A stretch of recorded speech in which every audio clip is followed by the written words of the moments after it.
وہ کہتے ہیں چوہے صاحب یہ بھارت کا بہت بڑا احسان ہے کہ کشمیر مسئلہ دوبارہ بین الاقوامی سطح پر اجاگر ہو گیا. صرف ایک نہیں 3-4 اس کے احسانات ہیں، اور میرا خیال ہے پاکستانی قوم کو اس کا شکریہ ادا کرنا چاہیے انڈیا کا کہ اس نے بڑی مہربانی کی. ایک تو ہم لوکل پالیٹکس کے اندر الجھے ہوئے تھے اور ہم ایک دوسرے کے گریبان پکڑ کے ایک دوسرے کو گھسیٹ رہے تھے، ایک دوسرے کے ساتھ کسنو مکی ہوئے تھے، ایک دوسرے کے جو کہتے ہیں نا بوتھے ہم نے سجا دیے ہوئے تھے چپڑے مار مار کے.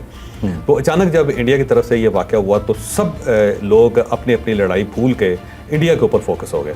تو ایک یونٹی کریٹ ہوگی پاکستان کے اندر بڑے عرصے بعد.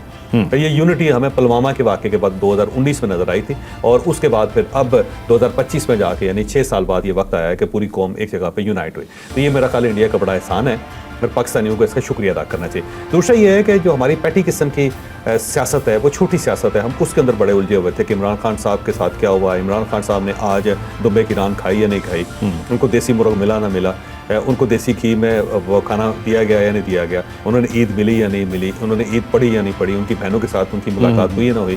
اس قسم کی چھوٹی سیاست سے انڈیا نے ہمیں بالا تر کر دیا.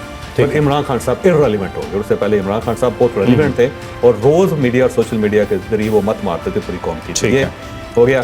پھر جو یوٹیوبرز ہیں بہت سوشل میڈیا ایکٹیوسٹ ہیں وہ پاکستان تحریک انصاف کے، وہ بہت زیادہ ایکسل کر رہے تھے، تو ایک دم ان کو بھی بریک لگے اور اس سائڈ پہ اٹینشن جو ہے پاکستان کی چلی گئی.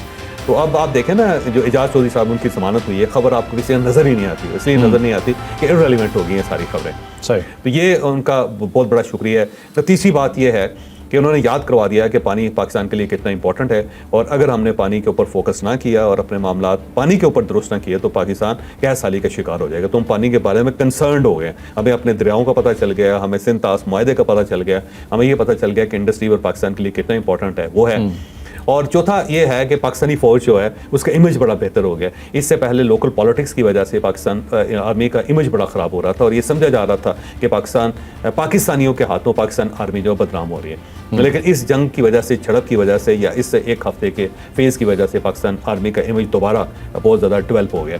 اور پانچویں چیز یہ ہے کہ جو گورنمنٹ ہے وہ بہت تگڑی ہو گئی. اس سے پہلے گورنمنٹ کمزور تھی، اسے فارم 47 کی گورنمنٹ کہا جاتا تھا، لیکن جو ایفرٹ کیا گورنمنٹ نے اب اس کے بعد ساتھ ہی لیجسلیمیٹ بھی ہو گئی ہے اور زیادہ پاورفل گورنمنٹ فیل ہو رہی ہے اس وقت. تو یہ بھی میرا خیال ہے انڈیا کا ان کی بڑی مہربانی ہے.